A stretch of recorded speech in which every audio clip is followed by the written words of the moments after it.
And we are live.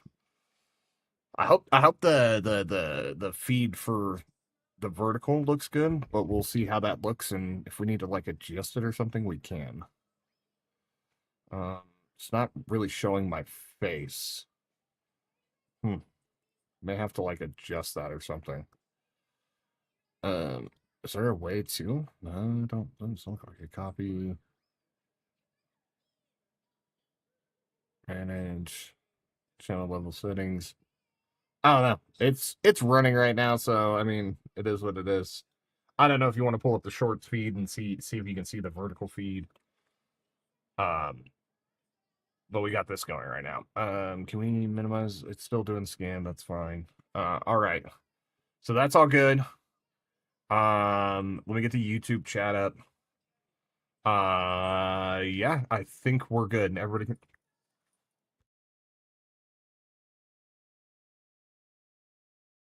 We're good. All right. So what up, everybody? It's your boy Clown back again with the Pause My Game podcast, the only podcast where we pause our game to come here and chat with you guys. So last Tuesday, was the drop of Renegades, and so far we have been absolutely loving it. Today, I'm joined by two lovely co-hosts. Unfortunately, Hammer couldn't make it today. I don't know where Ghost is, and Shadow hasn't hit me back. But yeah, we're doing the podcast. So, Crimson, say what up to the chat. Hello, everybody. And Dash, if you're not too focused, could you say hi to the chat? What up, everybody? So, Renegades. We went in with a very level-headed kind of like tempering our expectations of what we were going to think about it. And one big thing that I was talking about too was like specifically like how's the story going to be? Is it going to be good? And then another big factor too was like it's like, oh, they're bringing in lightsabers. Well, what are they going to do with the lightsabers? Are the lightsabers going to meet our expectations? Because I had a feeling that they were going to be not as good as we wanted them to be, because of like the different routes they could go with them, with like setting them up and making them different elements, and they blew all my expectations out of the water. Now, we're still running into some issues with the portal times, and even in the firing range, which is part of the tower, that's still bugged out. If you go in at ultimate difficulty and you die because you turn on the battle mechanic, it wipes you and kicks you to orbit, which I think is dumb and should not be happening. That's definitely a small inconvenience, but still an inconvenience nonetheless. Dash, your thoughts on Renegades and everything so far? So, when I was playing it, I would give it I liked it. I really enjoyed it. Like, the story, I mean, in itself, like the main character, I don't know for anybody that hasn't played, I'm not gonna give any spoilers, but the main character totally reminds you of a character that when you first meet him on the first of a new series of movies, it's like the movie counterpart that they try to portray him as. Like the movie counterpart in that first movie when he first got introduced was feared. And then halfway through the movie, he was not feared anymore. It was like that character was almost laughable. And this makes this character kind of like that too, like kind of laughable, but like very entertaining to watch. Like you don't know whether you hate him, like him, or anything. I mean, I don't know what to think of him. Like, I'm like, do I hate this guy? Do I like this guy? I don't know. Like, he's comical, comical. And you're talking about specifically the movie counterpart, right? Both Or of them. are you talking about both of them together at the same time? Okay, Yeah, that's a both fair of them take. at the same time. Like, I don't know whether I like you see him at the very beginning. He's wearing the red coat. I know everybody's asking about his drip. Like, are we ever going to get that? Like his helmet, Yeah. his jacket. Like, a lot of people were like, "Dude, I want that." Right. Because it does look cool. But No. like, I don't know whether to like the guy, hate the guy, or whatever. But I really enjoyed this DLC. Like, hands down, playing Edge of Fate. Like, I loved Edge of Fate. Story. Disliked the The gameplay. gameplay, yeah. I think I have to agree with you hands down on that. Like Edge of Fate's story was good, but like playing through that campaign, that was tedious. It was dull, and Dreadful. well, because like, dude, think about it. Like you drop into Renegades, and they give you a weapon right off the rack, right out the gate, and even though it's a static roll, it's still tier 3. Like that's still leagues above what we got in, Kepler. And like one of the biggest things that I said is that a lot of people that were jumping into Kepler were going to be let down and disappointed by this, and that's specifically because we're going from earning the adepts and stuff at like the end of Heresy and whatnot, which Right. were equivalent to tier 3s to getting tier 1s, and it's like we don't have it's not like I can just like throw this in the vault and hold on to it for now. You can't hold on to tier 1s, 2s, and 3s until you get the 4s and 5s. Like we didn't have enough space for that. Crimson, 100%. your thoughts? I thought the campaign was wonderful. I'm a Star Wars nerd, very very much so. Mhm. I think the campaign was short, quick, simple enough if you are able to plow through it, challenging enough if you are looking for the competitiveness of it, had several fun parts in order for you to tinker around with the mix of the two worlds together, Yeah. as well as the very finale of the mission, or the very last mission, being one of the most fun non-exotic missions, or even campaign a portion to even think of. And it's very lore-esque, and I love it. Me and Dash were, when we were running the very final mission together, I was like, dude, they did it right because it was specifically, it was Halo 100%. vibes. Well, do you remember the final mission of Halo? It was a driving mission, not a shooting mission. It was a mission. Whoa, spoilers. Yes, but yes, absolutely. You're very correct. All I said was driving. Yeah. That's it. I didn't spoil much. That ending mission was That my was top favorite. notch. It was like I said, like in the very beginning. Just cinema. Yeah, in the very first mission, your intro mission. I think I was saying this, that they show the two people fight. You've seen the trailer, you've seen them already kind of like you're gonna fight. And it's at the very beginning. So when you play at the very beginning, you're gonna see it. And they did it in such a way where it's like it looks like the dark side of the Force and the light side of and the Jedi are fighting.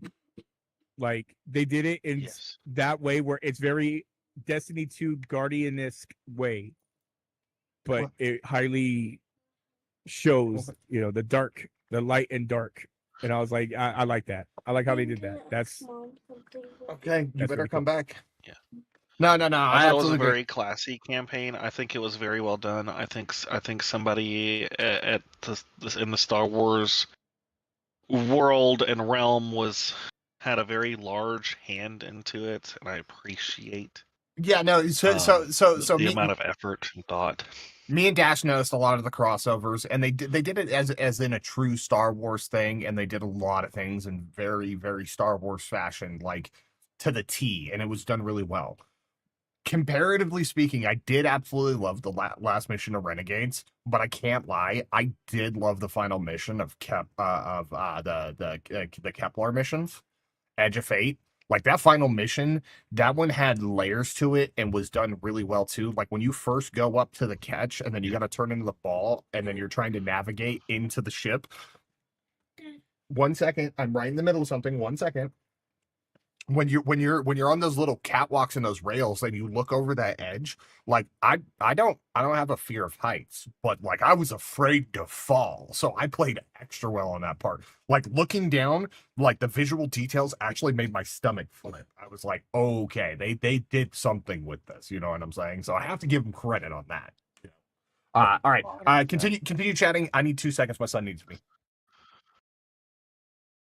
Yeah, I think the campaign was it was, yes, it was in true Destiny fashion, going here, clicking your ghost, going here, talking to this person, but it also had a lot of lore things that were both universes combined. I really enjoyed the new exotics that are from this expansion. Overall, are kind of cool. I know hunters are kind of doing some absolute craziness right now with their exotic. Titans got an absolute desperate thing with the movement that they could do with their new exotic. Warlocks, I was thinking that the new exotic for Warlock was going to be more versatile, but if you're looking at it as far as like a control standpoint and actually being a what you think warlocks are doing, slinging things, like using abilities, that kind of stuff like that, it's actually quite good at controlling and even assisting teammates and other things as well, and controlling champion types as well. What are your thoughts on that, Dash?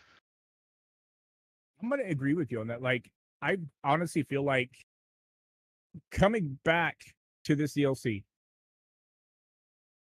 putting it on legendary, every time I play anything on legendary, I always get like PTSD from the Witch Queen.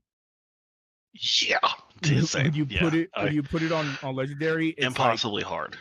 That's like you're not gonna fly through it. Now I'm not saying it was easy, this DLC, but like having, my build where it was, and I say build because I do have a warlock that I kind of mess with, but I spent a little bit more time with my Titan at the end of this DLC seasons, and I did it on purpose because I kind of neglected him like majority of the way. Sure. Like I went through Edge of Fate without, was it I barely completed.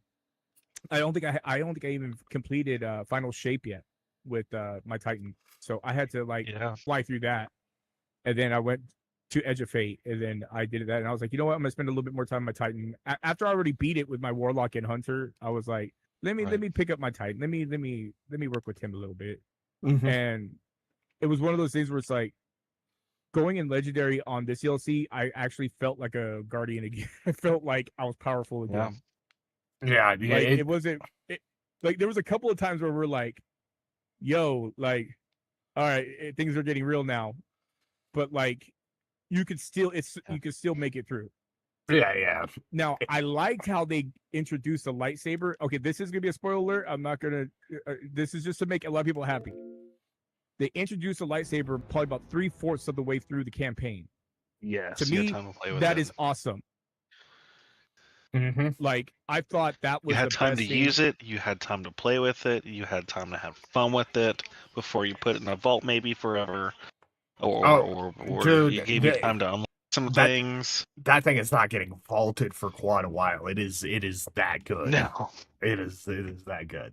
So it is chef's kiss. I was phenomenal with how they did it, and the fact that I like that they kept it kind of true. Like, we have 12 different colors, 9 of them are earnable in game, and only 3 can be bought. Which I was like, okay, that's mad props to them on that, because that's the way it should be. You know what I'm saying?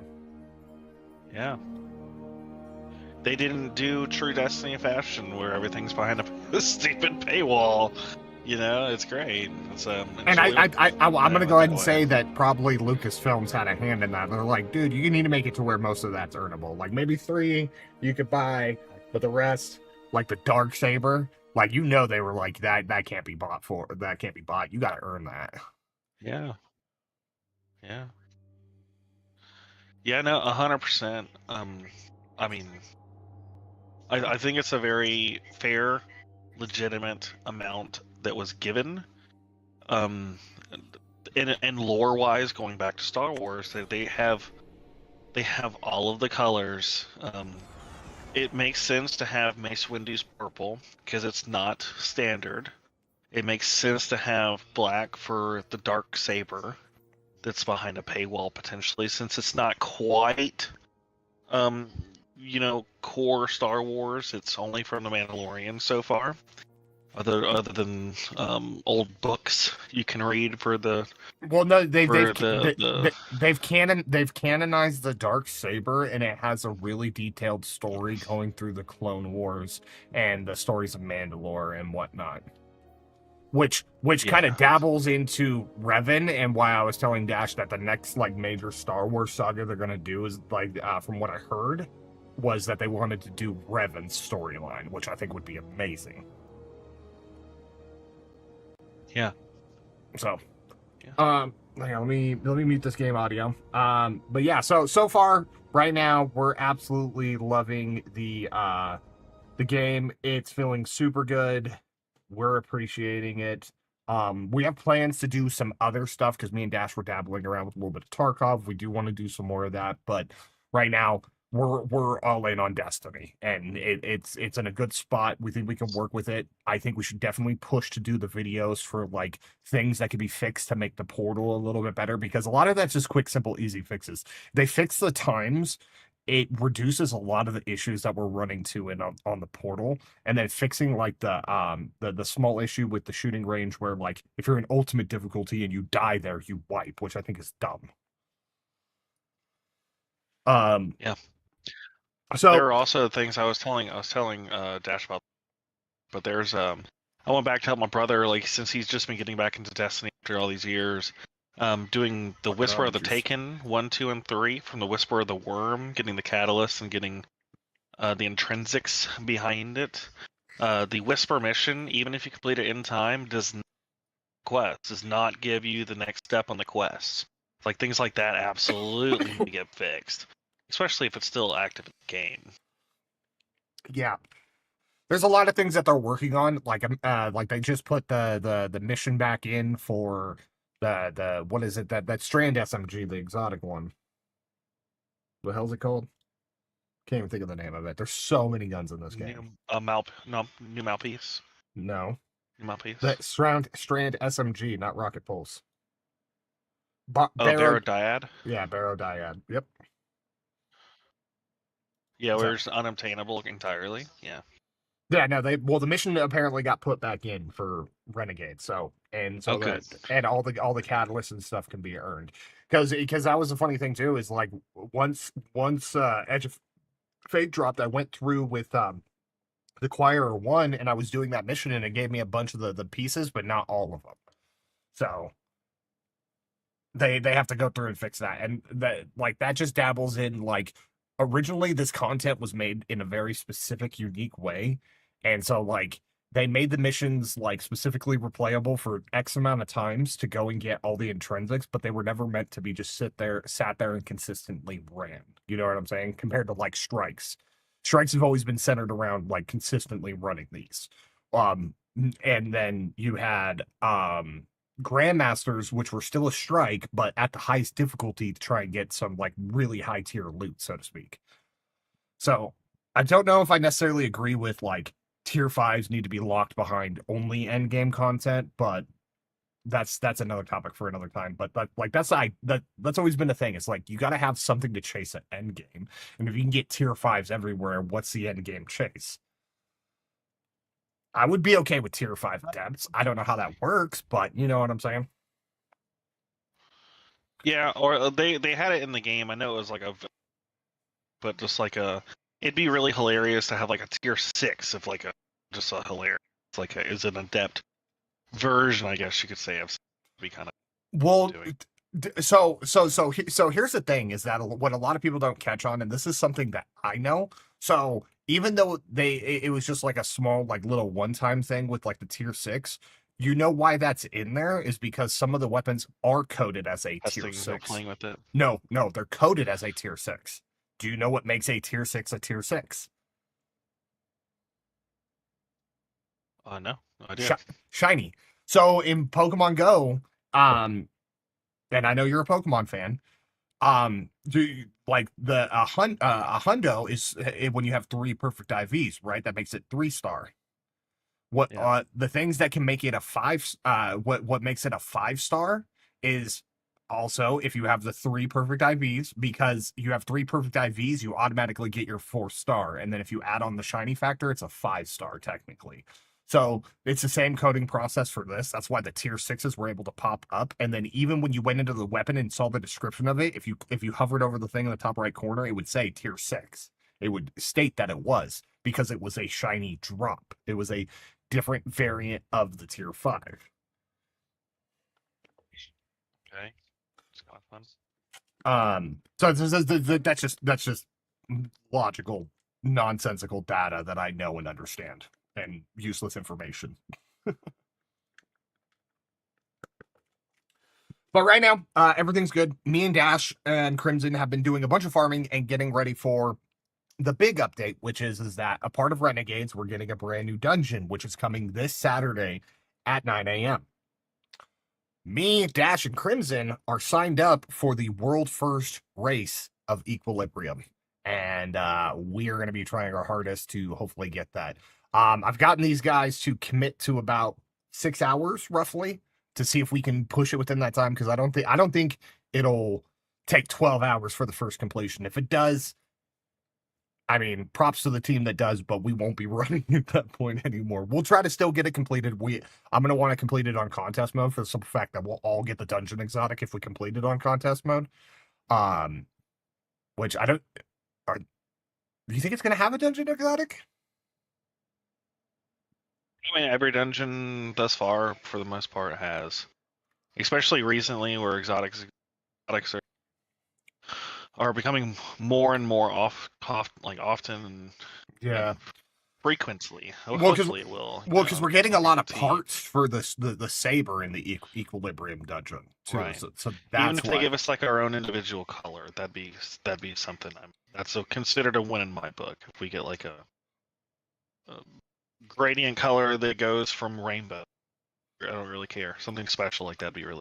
I don't think they're going to give us a rainbow. I do have, because I purchased it. I bought the gradient blue green, which does look dope, and that's the only gradient one. And I don't think we're going to have any more colors, just for the simple fact. Oh, I mean, we could. I mean, technically we could. I mean, maybe there is. Maybe they're just hidden and we just don't know about them. You know what? An RGB saber would be kind of cool, just for the flex. Yeah, I'm not gonna lie, right? Right. So, specifically with the world first coming up, I want to let everybody know. On my normal YouTube channel, I mean, I don't know if my PC's running good enough. I might try to push to stream to both, but I don't think it's going to be worth it. I think I'm just going to keep it to just Twitch. I haven't fully decided yet. I'm kind of leaning with both Dash and Crimson on that fact, because that's what they think I should do, and I think in the long run that'd probably be the best bet. So because we're doing the world first race, one of us has to be streaming, so that will be me. It'll most likely just be only on Twitch. So if you're watching on YouTube, make sure to check the links down below. There's links to my Twitch channel, and and then I'll be promoting that all this week. Well, first dungeon race. I'm excited. I got most of my builds ready to go. I gotta tweak the solar prismatic. Void prismatic's done. Stasis prismatic is done. Strand prismatic is done. Arc prismatic is done. And I was getting some unique testing done with that and doing some unique things with that. That's gonna be really cool. I gotta tweak my mono solar build. Because I want to be ready in case if they don't ban Celestial, I'll be ready with Celestial. If they ban Celestial, I need to have a backup plan for that, because we might need that. Strand mono is for the most part good to go. Same with Stasis mono. Void is done, set, and Arc I did set a build, but I did come up with an idea to test something else that I think might be kind of crazy. I'm not going to give away those details just yet. Yeah, that's something you'll have to see, and so I'll probably talk about that with the boys later tonight after we get done with the stream, because we'll probably be going over some details of builds and stuff like that. So I'm excited. It would be so cool. I mean, even if we just took second or third, would be amazing. I mean, I'd be cool if we placed top 10. But if we pulled world first, for me, it'd be poetic. Yeah, for me, it'd be poetic. My dad's favorite saga of all time is the original Star Wars trilogy. He passed away before the prequels came out, and so when the prequels came out, I obviously loved the prequels just because of the storyline and how it tied into everything. Like, I know a lot of people don't like Phantom Menace specifically because of Jar Jar Binks, but I love Phantom Menace. The Darth Maul fight scene is just iconic and so good. Anything, guys? Anything you guys gotta add on that? I mean, when it comes to Star Wars, it's like this. I'm a fan of Star Wars. I'm always going to like the movie. I mean, Like, hey, Didn't that's matter. dude. Rise of Skywalker is a rough one, but I still enjoyed the movie. The storyline was decent. It was rough though. That was rough. I feel like Rise of Skywalker, the roughness of that one episode is the entirety roughness of all 3 episodes of the prequels, and the prequels were still really good. But it's like they combined all the tropes and stuff of the prequels into one movie, because Rise of Skywalker was rough. I didn't like how they did the roller coasters, especially towards like the end of the movie, because they're just going up and down, up and down, up and down. You have hope, you don't have hope. You have hope, you don't have hope. It's just like, okay, this is too much. I agree with that. I agree with that wholeheartedly. Right. Other gaming news. Dash, did you have any other gaming news? Did we talk a little bit about Tarkov the last time we did the podcast? No. Should we talk a little bit about Tarkov? I mean, Tarkov is in a good spot right now. I'm gonna just say it like that. The PVE, me being a PVE player. Now, I started playing Tarkov on PvP with you. Yep. So that's more or less where I know the game. Mhm. When it comes to the PVE, I love it. It's just so less of a headache, less of a. It's less of everything.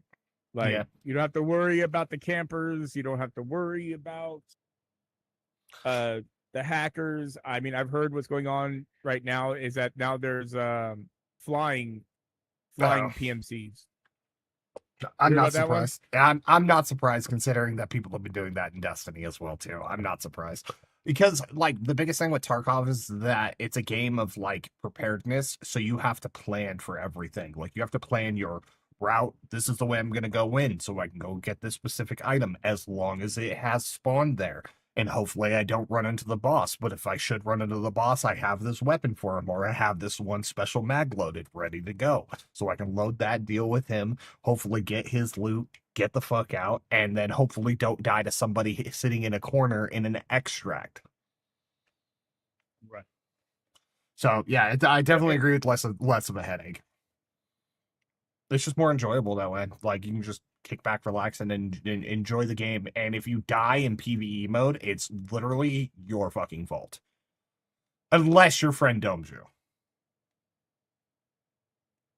Yeah, we don't talk about that. Yeah, we don't talk about that. For me specifically, I was referring to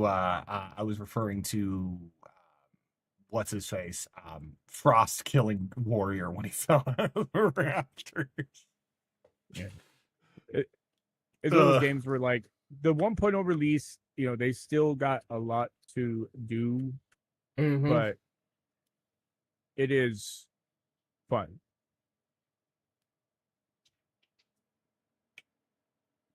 Well, I think that's I'm like enjoying it. I'm enjoying both. I'm enjoying both. If you want honest gut truth, I mean, I like how it actually feels like a game instead of like, okay, I'm gonna load up what I can and I'm gonna go in here and get wrecked. yeah. Now it's like, with okay, this, I can't go into this map until I figure out how to get there, and then it's gonna take some getting used to, so to speak. yeah, the storyline aspect of it, I think, does actually help it. It's a big benefit, and then there's a supposed end game to it now. We haven't really gotten that kind of far. We're just like still playing stash management because we're low levels.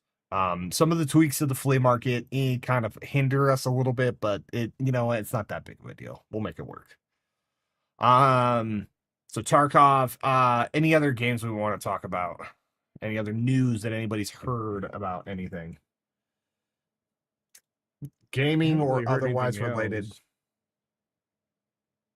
I just want to say I hope Renegades has saved Bungie for the time being. Yes.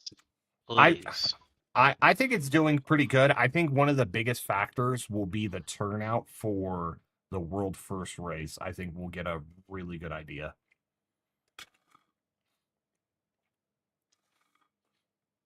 I guarantee you I'm probably gonna get a bunch of viewers because I'm gonna be getting scouted, which I'm okay with. They can come scout me. I'll take them viewers. Another question. Do you guys want me to mute the whole time, or do we want to let our voices be heard for the shenaniganery? No, let's be heard. Let us be heard. We got some crack jokes sometimes. We got some really fun things we could do sometimes, All We're right. not boring all the time, you know what I mean? Sad. I know you're not talking about me. I'm fucking kind of a big deal. I mean, it says so. It says so here on my desk. I hope you saw that. I know you're watching the stream. I am watching.